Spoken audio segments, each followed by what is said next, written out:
어린이 돕기를 위해서 모양으로 26회 여기까지 인도해 주신 하나님께 참 감사하다. 우리가 하는 일이 아니라 하나님께서 우리 마음에 소원을 주시고 그렇게 행하신 줄 알고 우리 하나님께 감사와 영광의 박수 한번 올려드렸습니다.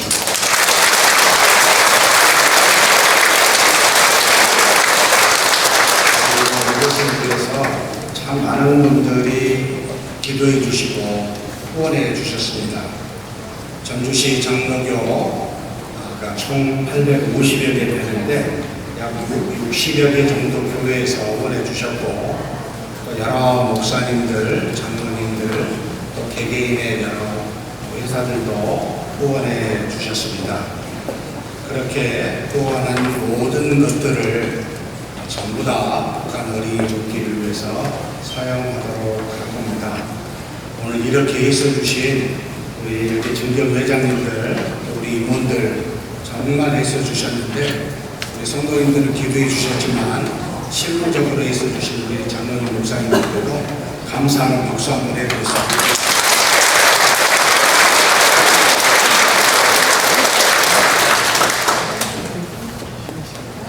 다 일어서셔서 하나님 앞에 우리 북한 어린이 돕기를 위한 공성회를 드리겠습니다.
모든 자들에게 은혜를 베푸시는 거룩하신 사랑의 하나님 아버지, 전주시 장로교 연합회가 한마음으로 북녘 땅의 어린이들을 위해 기도하며 부흥성회로 모이게 하심을 감사드립니다. 마음을 다하고 뜻을 다하여 영과 진리로 예배하오니 찬송과 영광을 받아 주시옵소서. 이 시간 우리의 모습을 주님 앞에 겸손히 내려놓습니다. 주님의 사랑을 받으며 살아왔음에도 이웃의 아픔에 무관심할 때가 있었고 주님의 뜻보다 우리의 생각과 편의를 앞세울 때도 있었습니다. 사랑을 실천해야 할 자리에 머뭇거렸고 섬김과 희생보다 인정과 칭찬을 구했던 연약함도 있었습니다. 우리의 허물과 죄를 용서하여 주시고 깨끗한 마음과 정직한 영으로 새롭게 하여 주시옵소서. 긍휼의 하나님, 분단의 아픔 속에서 살아가는 북한의 어린이들을 기억하여 주시사 굶주림과 질병, 결핍과 두려움 가운데 있는 어린 생명들을 주님의 손으로 보호하여 주시고 그들의 삶에 필요한 양식과 건강 그리고 소망을 허락하여 주시며 그들의 눈물을 닦아주시고 절망 가운데서도 미래를 꿈꿀 수 있는 은혜를 베풀어 주시기를 간절히 기도합니다. 무엇보다 그들이 하나님의 사랑 안에서 참된 위로와 평안을 누리게 하시고 복음의 빛이 북녘 땅 가운데 비추어져 하나님의 자녀로 살아가는 은혜를 허락하여 주시옵소서. 또한 우리에게 그들을 향한 긍휼의 마음을 더하여 주셔서 말로만이 아니라 기도와 사랑, 나눔과 성경으로 함께하는 저희들 다 되게 하여 주시옵소서. 주님, 오늘날 우리 교회들을 위하여 기도합니다. 교회가 세상의 빛과 소금으로 부름받았사오니 세상의 아픔을 외면하지 않게 하시고 그리스도의 사랑을 실천하는 공동체가 되기를 원합니다.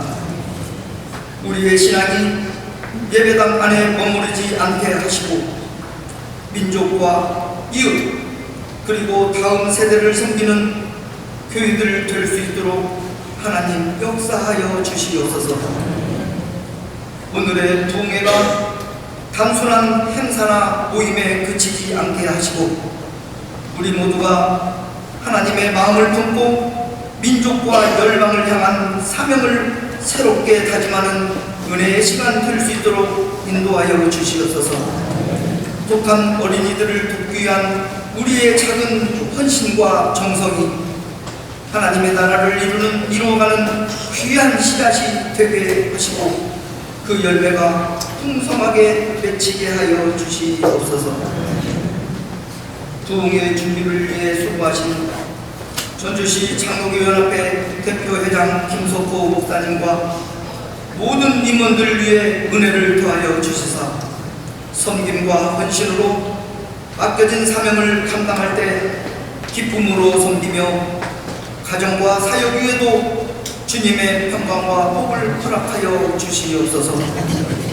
오늘 말씀을 전하시는 김관선 원로 목사님 영육간의 강건함을 허락하시고 성령으로 충만하게 하셔서 선포되는 말씀이 이 시대를 살리는 말씀 되게 하시고 그 말씀을 듣는 모든 성도들의 심령을 열어주셔서 회복과 부흥의 은혜를 경험하게 하시어 선교적 사명을 깨닫고 결단하는 이 시간 되게 하여 주시옵소서.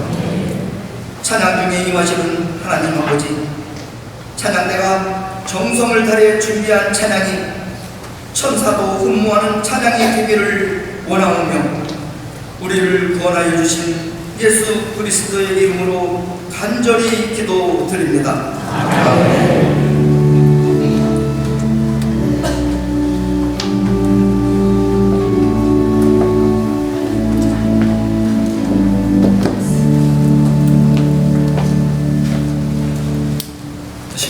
우리에게 주시는 하나님 말씀은 요한복음 1장 40절로 42절까지의 말씀입니다.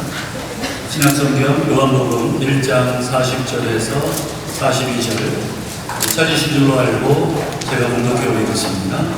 요한의 말을 듣고 예수를 따르는 두 사람 중에 하나는 시몬 베드로의 형제 안드레라. 그가 먼저 자기 형제 시몬을 찾아 말하되 우리가 메시아를 만났다 하고 메시아는 번역하면 그리스도라. 그리고 예수께로 오니 예수께서 보시고 이르시되 내가 요한의 아들 시몬이니 장차 게바라 하리라 하시니라. 게바는 번역하면 베드로라. 아멘.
대해서 준비하지 않고요.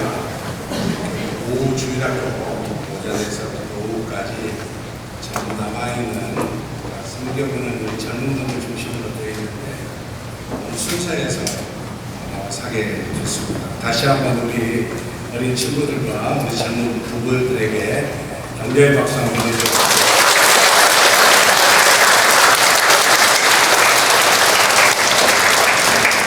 서울에서 상정현 교회 잘 아시죠?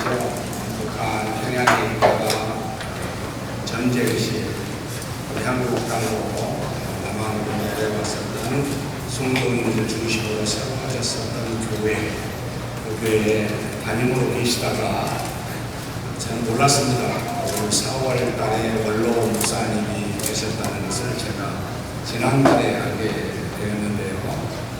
평소에 제가 교수 생활할 때 사실 알고 지냈던 분이신데 오늘 우리 북한 어린이독기 위한 동성에 우리 김관산 목사님 오셨습니다. 허탕하시고 분명하시고 하나님의 말씀에 대해서 확실하게 전달하시는 우리 교단에서 이런 말을 뭐하지만 존경받을 만한 많은 분들 중에 그분 중에 아주 대표적인 분이 한 분이십니다. 김관선 목사님 나오셔서 장차라고 하는 말씀의 제목으로 하나님의 은혜를 전하여 주시겠습니다.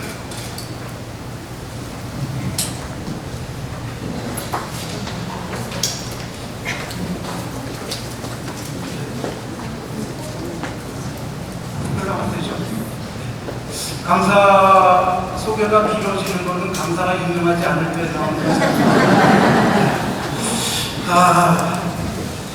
우리 어린아이들이 나와서 찬양하는 모습을 보면서 누가복음 1장의 말씀이 생각났습니다.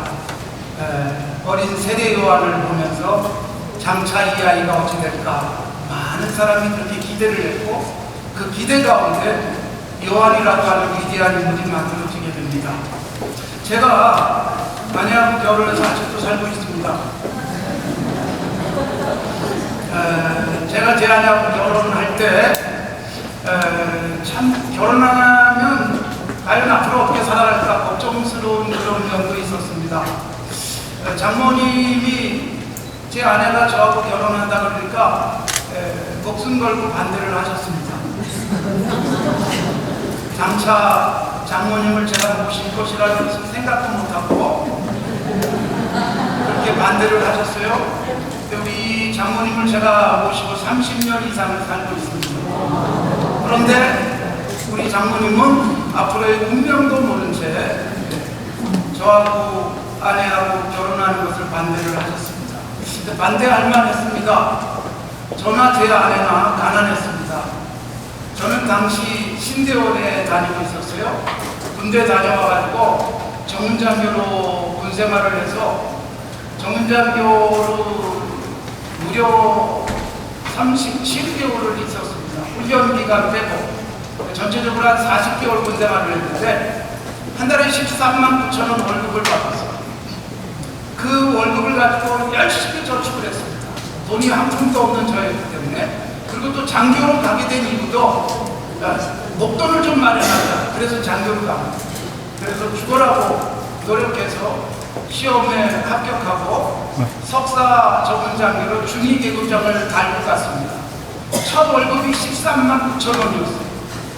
그걸 열심히 저축을 해가지고 제가 전역할 때 15만 9천 원을 받았는데 3년 동안 받은 걸 저축해가지고 나와서 보니까 그게 500만 원이었어요. 13만 9천 원 받기 시작해가지고 그걸로 저축을 했는데 500만 원을 모았다는 것은 대단한 일이었습니다. 정말 저를 위해서 한 푼도 쓰지 않았습니다. 미래를 위해서 열심히 저축을 했어요. 그리고 나와가지고 100만 원을 헌금하고 400만 원이 제 전 재산이었습니다. 그 400만 원이 어디에 쓰였는가 하면 제가 서울의 사당동에 청실대학교 바로 옆에 옥탑방에서 혼자 생활하면서 신대원을 다녔습니다. 그때 옥탑방 전세비가 400만 원이었습니다. 그래서 그 400만 원이 전세 비용으로 쓰여졌습니다. 바로 그렇게 살 때 제 아내를 만났습니다. 그러니까 저는 전 재산이 400만 원밖에 없어요. 그리고 신학대학원을 다니고 있었습니다. 제 아내는 아버님이 초등학교 5학년 때 천국 가시고 어머님이 키우셨어요. 4남매의 막내였는데 굉장히 힘들게 자라났습니다. 피아노를 열심히 치고 싶은데 레슨을 시킬 수 없다 그래가지고 피아노를 치기도 힘들었습니다. 그런데 교회 권사님이시었던 피아노 학원 원장님이 미연아 와서 그냥 피아노 쳐라. 그래서 피아노 치면서 공부를 했고, 그리고 딸이 피아노 그렇게 좋아하니까 엄마가 어쩔 수 없이 피아노 레슨을 시켜주었습니다. 그리고 대학을 갔어요. 대학 가서 열심히 아르바이트 하면서 등록금을 모았습니다. 그래도 제 아내는 피아노 레슨을 하면서 알바를 했기 때문에 수입이 꽤 괜찮았어요. 그래도 돈이 모이면 오빠 등록금도 대주를 하고 휴학도 하기도 하고 그러면서 공부를 했기 때문에 제 아내하고 제가 만났을 때 저는 가난한 신학생, 그리고 제 아내는 아직 대학도 졸업하지 못한 사람이었습니다. 돈이 모자라서. 그래서 제가 제 아내 대학 결혼하고 난 다음에 제 아내 대학 졸업식에 학비용으로 참석했었습니다. 그러니까 굉장히 힘들고 어렵게 살았어요. 그런데 저하고 제 아내가 만났을 때 여러분 생각해 보세요. 가난한 신학생인데 저하고 만나서 결혼할 생각을 했다는 것입니다. 그러니까 제 아내는 한마디로 사람 볼 줄 알았습니다. 지금은 굉장히 가난하고 지금은 가진 것도 없지만 장차 이 남자가 어떻게 될까 그런 기대를 했는지 모르겠어요.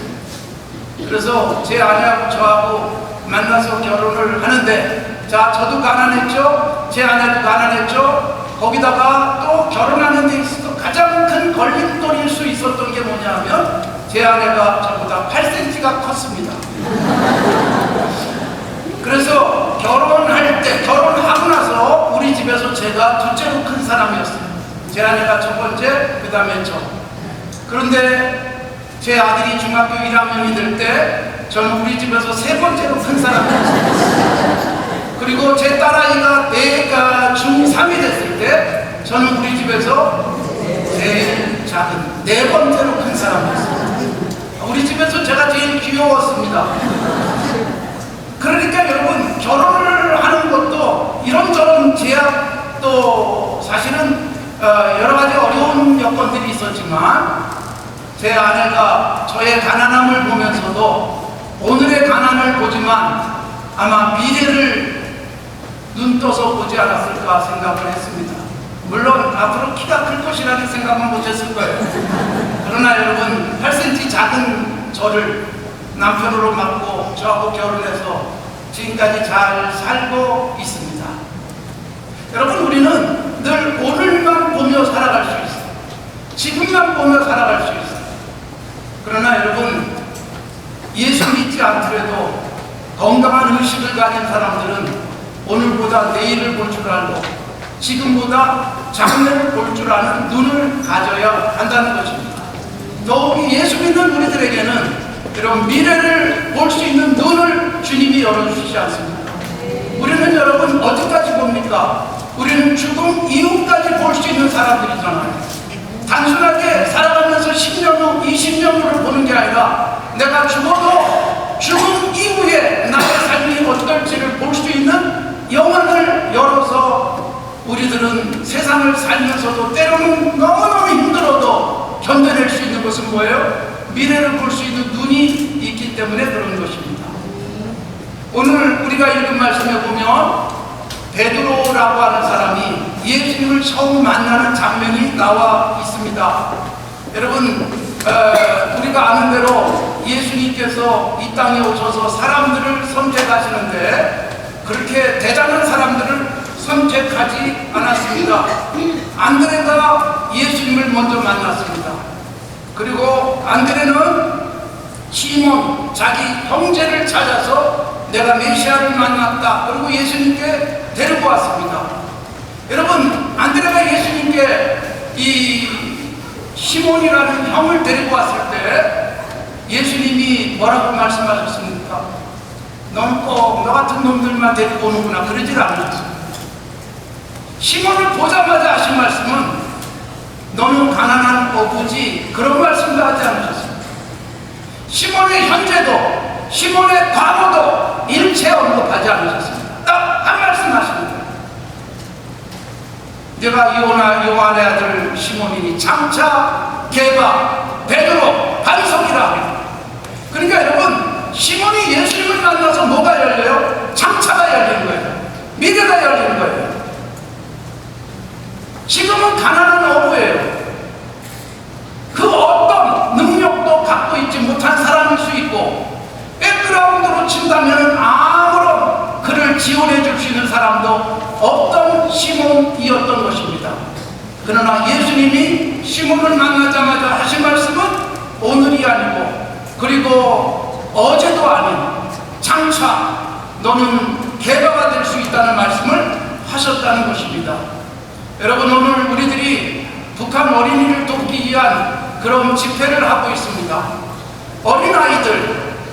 어린아이들을 보면서 우리 무슨 생각을 합니까? 오늘도 여기 나왔던 어린아이들을 보지만 그 어린아이들의 지금의 모습은 귀엽고 예쁘지만, 여러분, 우리들이 정말로 가야 될 것은 뭐예요? 이 아이들이 장차 어떻게 될 것인가?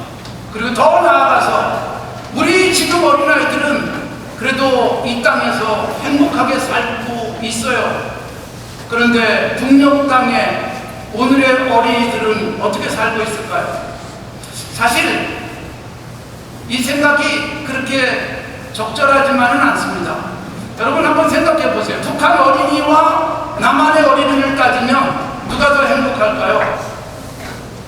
북한 어린이가 행복할까요? 남한의 어린이들이 행복할까요? 남한 어린이들이 행복하다고 우리는 착각하고 있습니다. 행복은 뭐냐면 내가 느끼는 거예요. 근데 여러분, 우리나라 어린아이들 과연 행복할까요? 우리들이 잘하는 대로 우리 어린아이 때부터 우리 아이들은 이렇게 저렇게 온갖 것을 하느라고 힘들고 지쳐있는 경우들이 많습니다. 제가 북한에 가서 북한의 어린아이들을 많이 만나봤어요. 중학생도 만나보고 초등학생도 만나보고, 그리고 공부하는 그 수업하는 현장도 가서 봤어요. 그런데 여러분, 거기서 무엇을 느꼈는지 아세요? 그 어린아이들에게 묻습니다. 대화도 합니다. 그런데 여러분, 너 공부하느라고 힘들지 않니? 그런 질문만 해도 뭐라고 말할까요?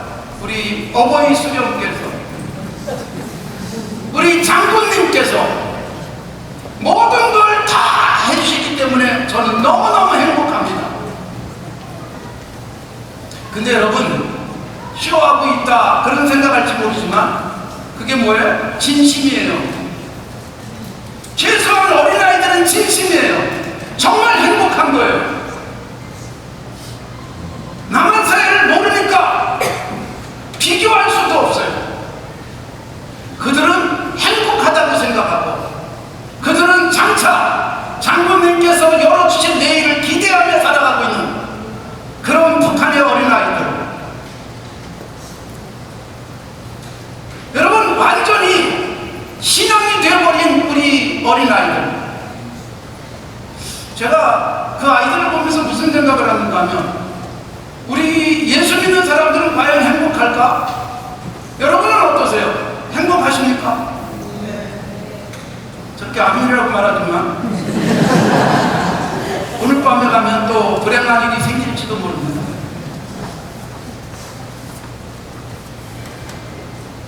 우리들은 여러분, 행복하고 싶고 행복이 무엇인지 스스로 정의도 하고 있지만, 진정한 행복, 누구도 뺏어갈 수 없는 참된 행복을 갖고 살아가는가, 이런 면에서는 굉장히 우리 스스로 고민을 해야 될 것입니다. 예수 믿기 때문에 나는 가난하도 행복하고, 난 지금 죽어도 천국 갈 수 있기 때문에 행복합니다 라고 말할 수 있을지 모르지만, 현실적으로 자신있게 당당하게 행복함을 말할 수 있을까요?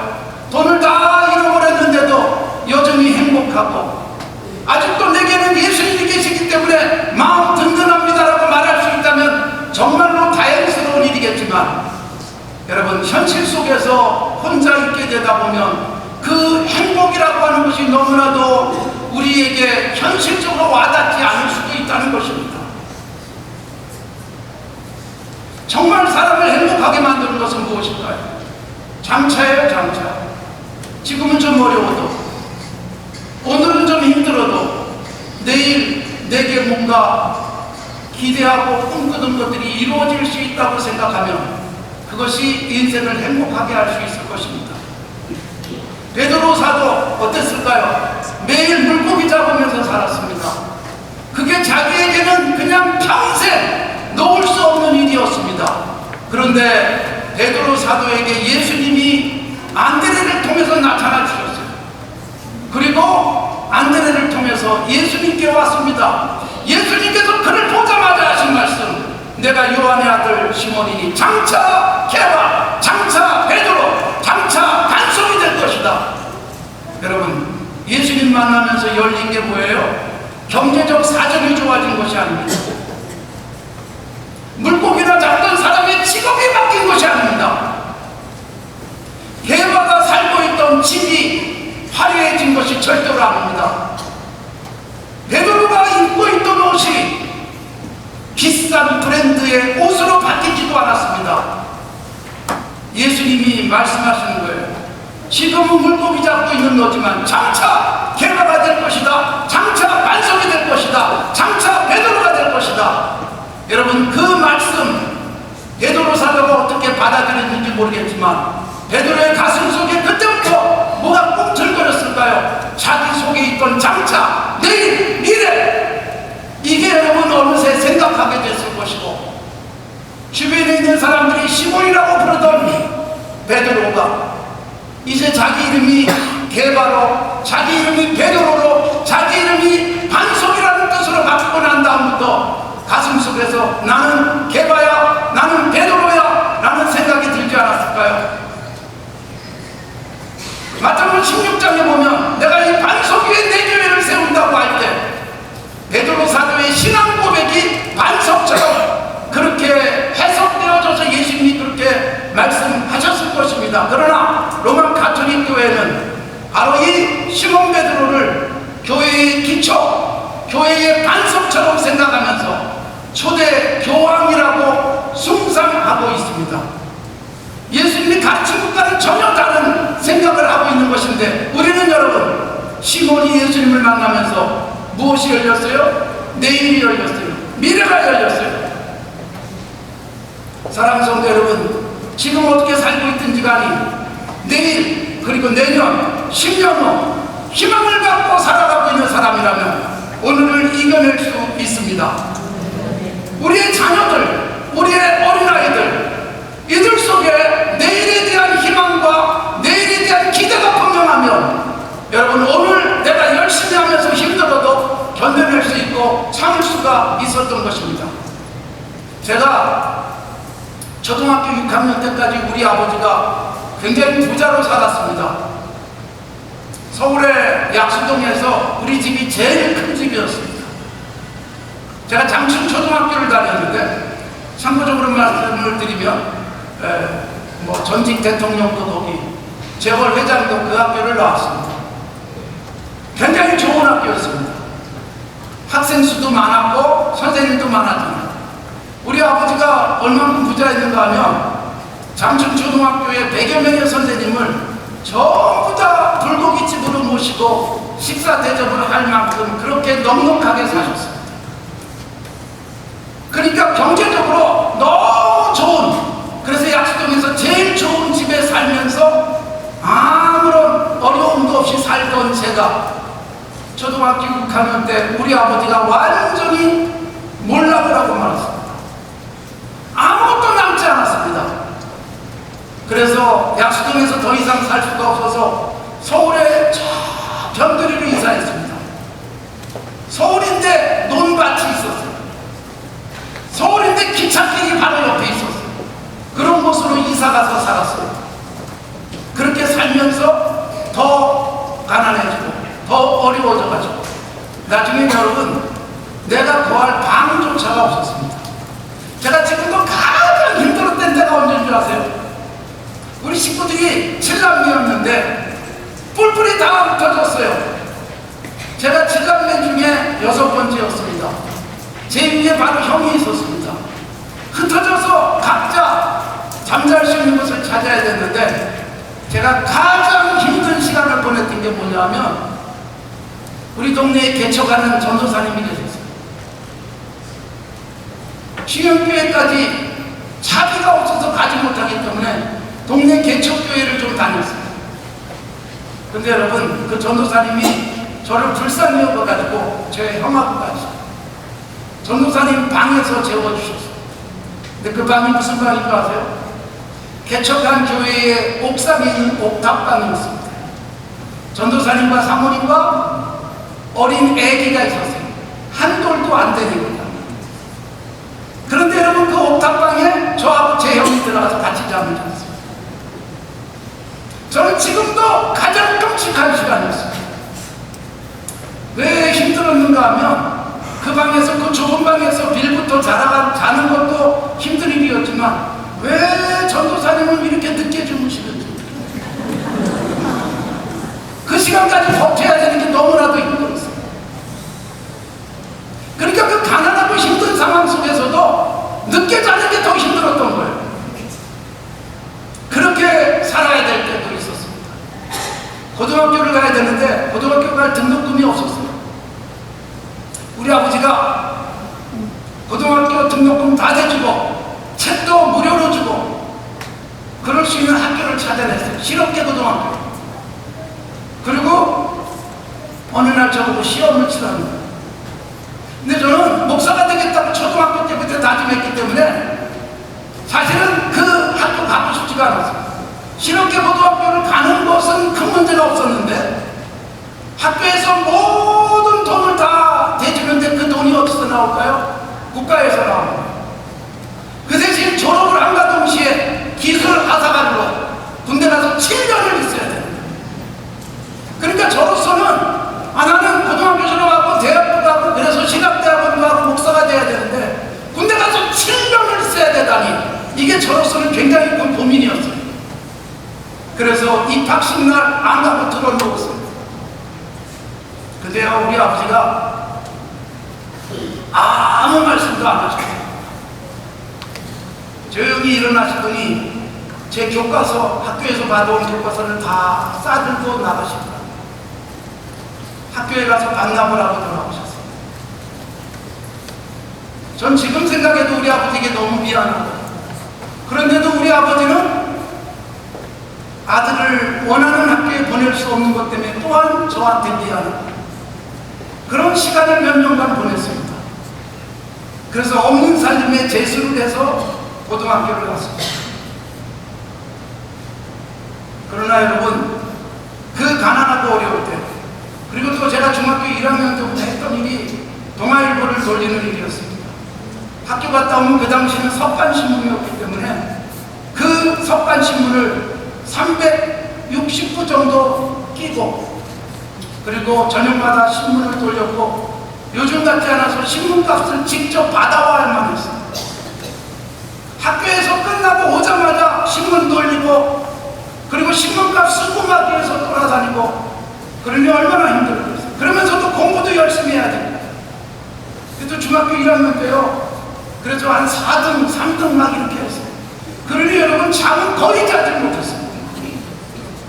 너무 힘들어서 중학교 2학년 올라가지고 가출을 한 적도 있었습니다.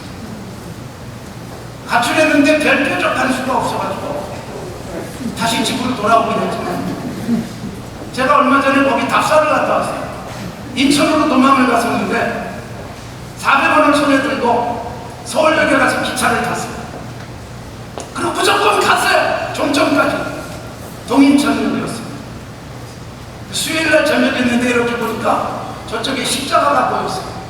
거기로 갔어요. 그랬더니 거기가 바로 앞에 선교사님이 세운 인천 내리 감리교회였습니다. 거기서 여러분, 수요일날 저녁에 1월달이었는데 얼마나 추워요. 저는 외투도 없어가지고 굉장히 춥게 입고서 양말도 신지 못한 채 그렇게 교회 가서 난로 앞에 앉아가지고 수요 예배를 드렸는데 예배를 드린 게 아닙니다. 얼마나 걱정, 불안함이 가득했겠습니까? 예배 끝났는데 갈 데가 없는 거예요.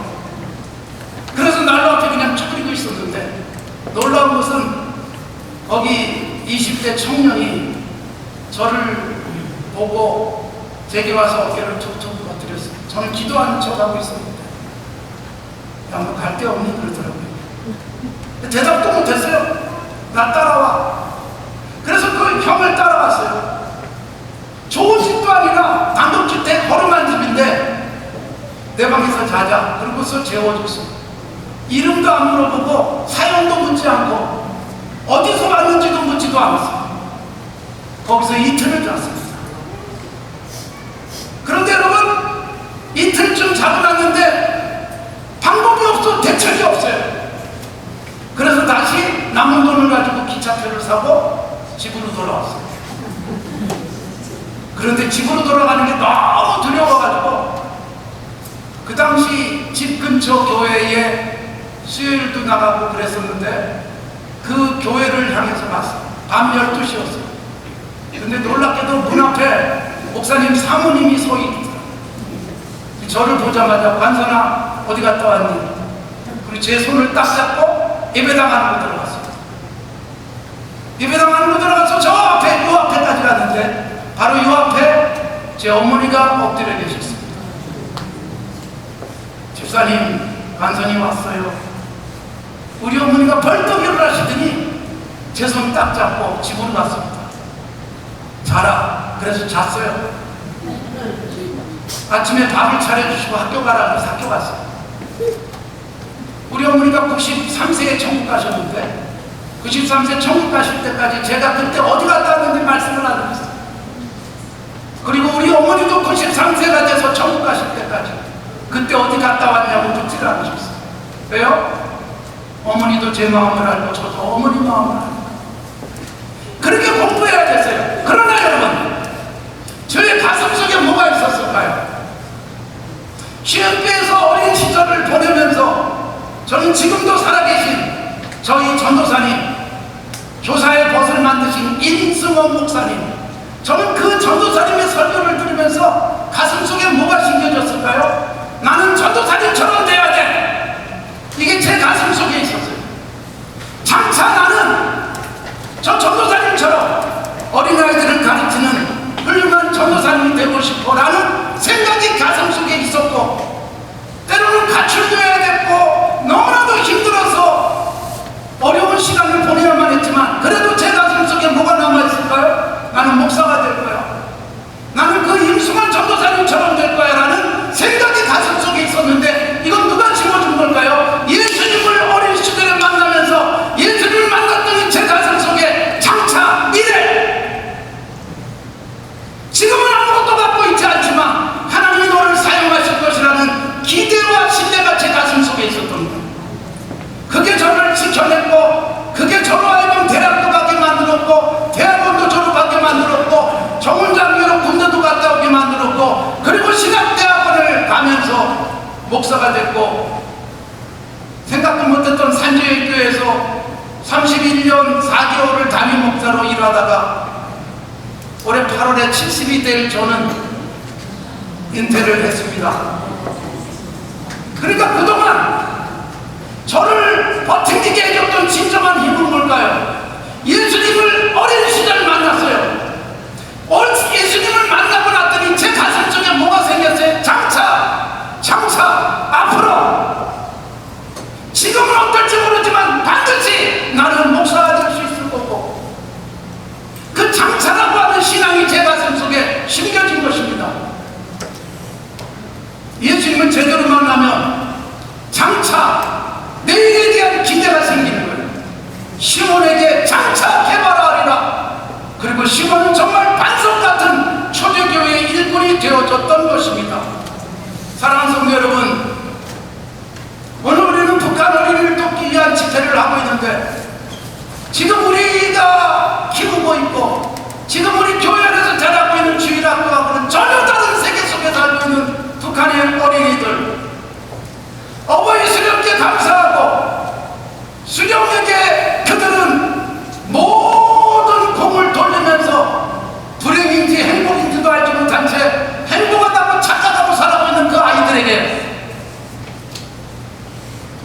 지금 우리들이 나 사는 곳에 바빠서 내 아이 키우기도 바빠서 그쪽에는 눈도 돌리지 못하는 모습으로 살아간다는 것은 하나님 앞에서 우리가 해야 될 일들을 방기하는 죄가 될 수밖에 없습니다. 저는 북한에 드나들면서 특별히 어린아이들 영양제 보내는 일도 참 많이 했습니다. 2005년부터 제가 남북관계살기 운동을 하면서 53억 정도를 북쪽에 지원을 했어요.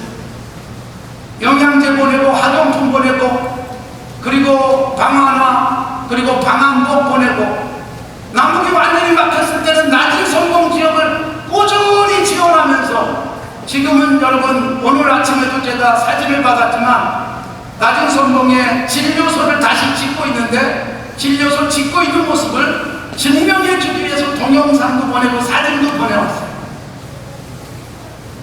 거기서 저 북녘 땅에 미래를 열고 싶었고 북녘 땅의 어린아이들도 우리 어린아이들처럼 예수님을 알면서 살아갔으면 좋겠다는 건 가슴에 뜨거운 내일에 대한 기대를 갖고 살아가고 있는 것입니다. 북한 어린이를 돕기 위한 이 집회가 26번째 진행되고 있다는 것은 저는 여기 와서 놀랍게 느꼈습니다.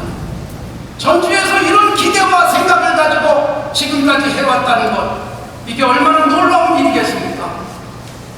정말 중요한 건 뭘까요? 우리 주일학교 어린아이들에게 예수님을 만나지 않은 미래가 열리듯 우리들이 정말 가슴에 담고 기도해야 될 것은 북녘 땅의 어린이들이 예수님을 만날 수 있도록 더 많은 기도와 눈물 속에 그 땅을 열어야 되지 않겠습니까? 예수님을 만나면 열리는 것입니다. 내일이 달라집니다. 요한복음 1장에서 장차 개발하리라 라고 예수님이 말씀하셨는데 요한복음 13장으로 가면 베드로에게 또 이런 말씀을 하세요. 네가 지금은 알지 못하지만 후에는 알리라. 이게 또 미래예요. 미래. 나를 따라오는 것에 대해서 베드로 너는 아직 몰라. 그런데 앞으로 알게 될 거야. 1장에서 13장에서 미래를 열어주세요. 그리고 21장 요한복음의 마지막 장에서는 어떻게 해요? 시몬 베드로의 미래. 내가 젊어서는 스스로 띠띠고 다녔지만 늙어서는 내가 팔을 벌리리니 남이 네게 띠띠우고 원하지 아니하는 곳으로 데려가리라. 그래서 베드로 사도의 마지막 순교까지 예수님이 말씀하십니다. 요한복음에서는 1장부터 13장 그리고 마지막 28장까지 시몬 베드로의 미래에 대한 말씀을 계속 주시는 거예요. 장차 개방화 될 것이고 장차 건강한 교회를 세우는 기초들이 될 것이고 순교자가 되어져서 로마에서 죽지만 그러나 하나님께서 주시는 그 놀랍고 신기한 교회의 역사를 펼쳐갈 수 있는 시몬 베드로가 되게 하셨던 것입니다. 사랑하는 성도 여러분, 우리의 미래 누구도 장담하지 못하지만 예수님이 내 안에 계시면 오늘을 뛰어넘는 놀라운 내일은 반드시 열리게 될 줄로 믿습니다. 아울러 여러분, 우리의 다음 세대들, 어린 자녀들, 그리고 무엇보다도 북녘 땅에서 앞으로 통일 세대로서 살아야 될 그 어린아이들을 위해서 기도하고 눈물로 하나님께 엎드리고 그들을 위해서 영양제라도 보내고 그들을 위해서 학용품이라도 보내면서 그들이 살아갈 수 있는 길을 만들어 간다면 20년, 30년, 40년 지났을 때 이 땅은 놀랍고 신기한 하나님의 나라로 바뀌게 될 줄로 믿습니다. 가장 위험한 게 뭘까요? 안 된다는 생각이, 부정적인 생각, 쉽게 포기해버리는 거예요. 저 북한은 안 돼라고 생각할 수 있습니다. 여러분, 점점 남북이 막히면서 금강산도 결국 다 끝나버리고 개성공단도 막혀버렸습니다. 금강산 드나들면서 저는 얼마나 큰 희망을 가졌는지 몰라요. 금강산에 여러분 연탄 가지고 들어가고 김장거리 가지고 들어가고 비닐하우스 가지고 들어갔던 일이 지금도 생생하게 기억이 납니다. 그리고 개성공단에 연탄 들여보내고 개성공단에 가서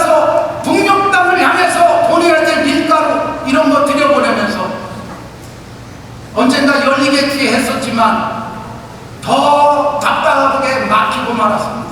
그러나 여러분, 남북이 철저하게 막혀도 우리가 하나님을 향한 기도는 절대로 막히지 않을 줄로 믿습니다. 그러기에 여러분, 이 비전을 가지고 끊임없이 기도하십시오. 끊임없이 노력하십시오.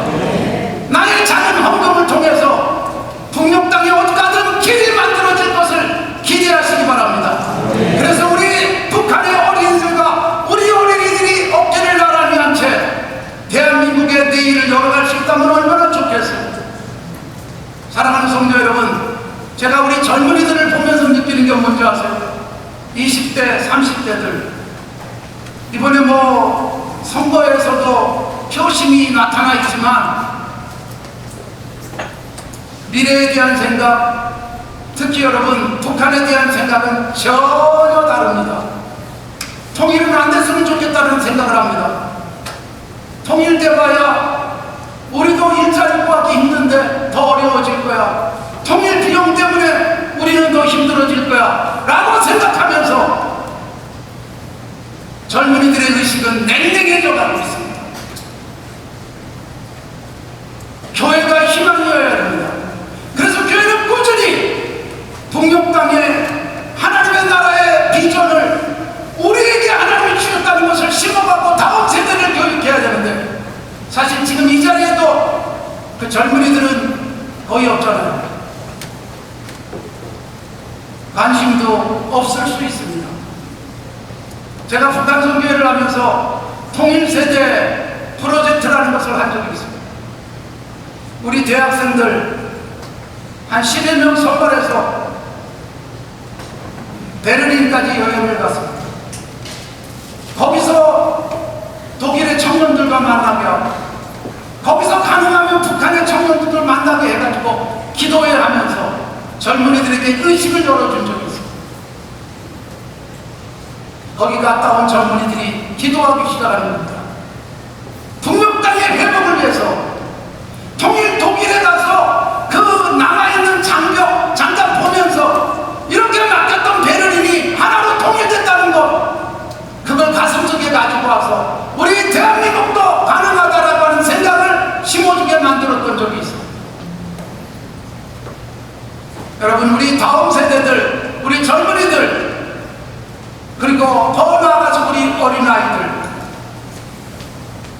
하나님께서 우리에게 주신 형제, 내 형제가 목말라하면 마시게 하고 굶주리면 먹이라고 하는 주님의 말씀을 가슴속에 새기고 그 사명을 감당하기 위한 길을 찾으려고 하는 우리 교회가 되어지고 우리 다음 세대들이 되어지도록 우리 함께 힘을 모았으면 좋겠습니다.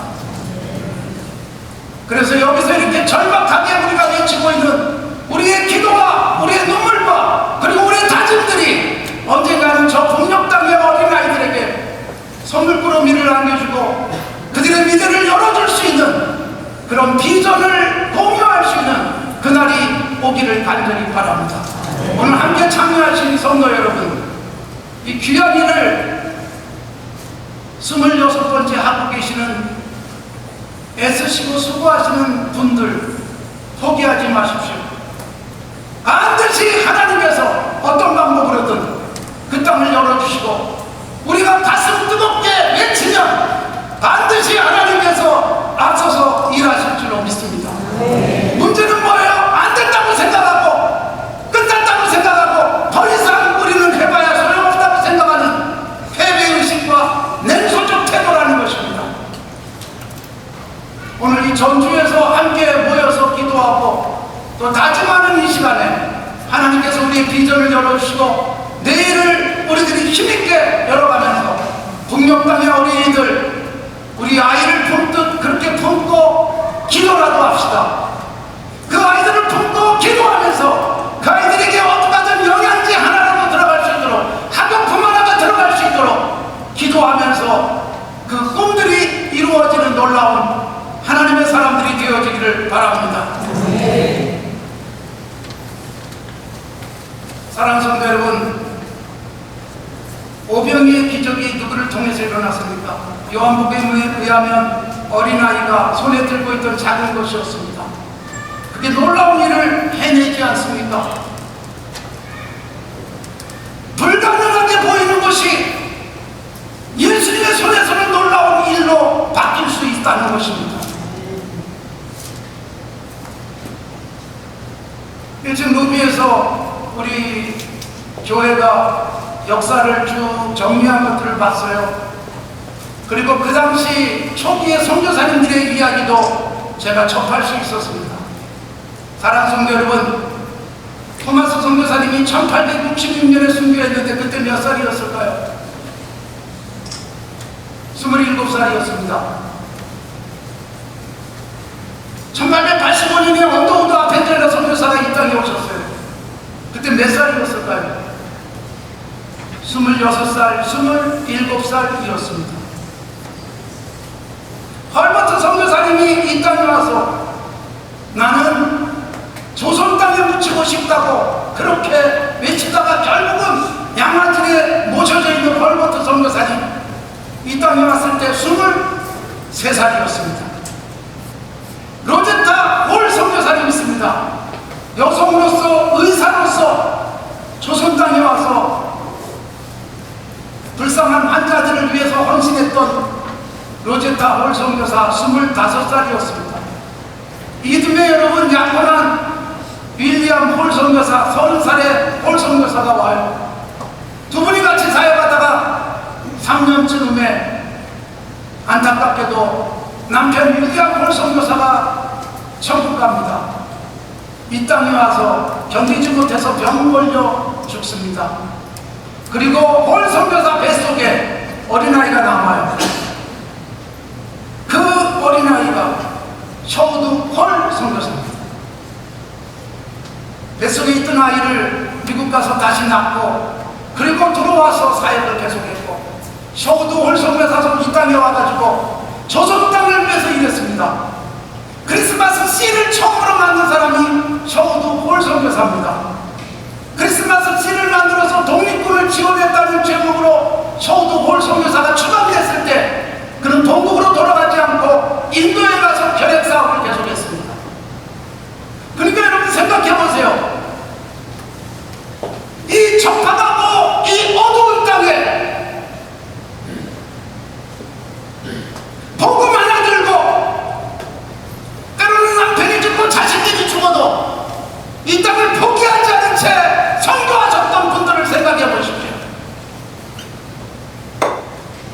이쪽 호남 지역도 얼마나 많은 선교사들이 왔습니다. 저는 테이트 선교사를 가장 많이 공부도 하고 도전도 받고 그러면서 그 선교사들이 조독삼 장로도 만들어냈고 비자의 총회장도 만들어냈다는 것을 역사 속에서 잘 알고 있습니다. 사랑하는 성도 여러분, 우리나라 초기에 들어오셨던 선교사님들이 그렇게 해서 지금 이 나라가 그렇게 서게 된 것입니다. 그런데 어느새 우리는 이기적인 욕망만 가득 차 있습니다. 내 아이 키우느라고 정신없어서 북한 어린이는 생각도 못하고 우리도 먹고 살기 힘든데 북녘 땅에 남을 게 어디 있냐는 생각들이 젊은이들 속에 팽배해가고 있는 이 세상에서 북한 어린이를 돕기 위한 이 집회야말로 희망입니다. 꾸준히 하십시오. 전주에서 기적을 일으키십시오. 이 사역을 통해서 저 북녘 땅도 활짝 열리면서 그 땅에 하나님의 나라가 서가는 놀라운 그날을 우리가 함께 보게 되기를 바랍니다. 하나님 아버지 감사합니다. 북녘의 어린아이들을 돕기 위한 귀한 집회를 26번째 할 수 있도록 은혜 주심을 감사합니다. 전주기독교연합회가 하나님 아버지 더 큰 비전과 감격을 가지고 이 사명을 감당해 가게 하시고 이 일에 참여하는 성도들과 교회마다 하나님 아버지 주님께서 저 북녘 땅을 회복시켜주는 놀라운 그날을 꿈꾸며 도전하며 찬송하면서 그날을 맛보는 날이 오게 하여 주시옵소서. 우리 김성보 회장님을 비롯한 우리 지역의 모든 목사님들과 교회들이 다시 한번 가슴 속에 하나님 주신 사명들을 품을 수 있도록 복을 더하여 주시옵소서. 예수님의 이름으로 기도드리옵나이다. 아멘.